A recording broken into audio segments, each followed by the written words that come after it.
Nabasa ko lang yung ano ni Kabayan ba, message niya kanina. Nakakalungkot lang minsan no na kung sino pa yung mga kapamilya mo, sila pa yung sisira sa plano mo, sila pa yung dahilan kung bakit ka nagkakasakit, bakit ka nasasaktan.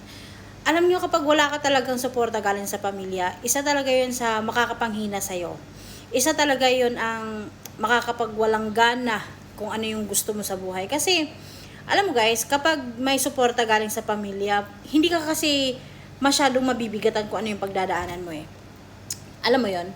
Kasi nga, kapag mayroong tiwala sa'yo yung pamilya mo, kapag may suporta sila sa'yo, mararamdaman mo yung concern nila.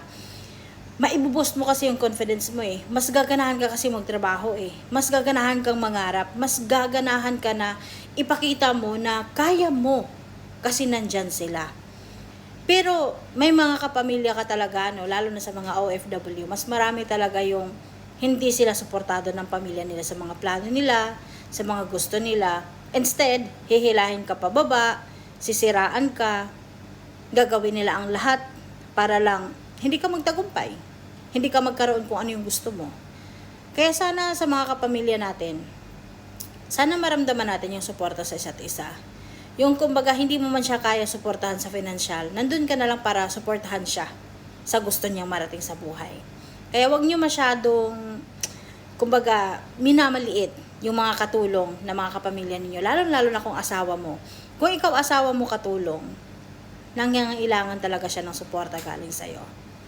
Wag mo siyang lokohin. Wag mong ibaliwala, wag mong sayangin yung tiwala at pinagpaguran niya.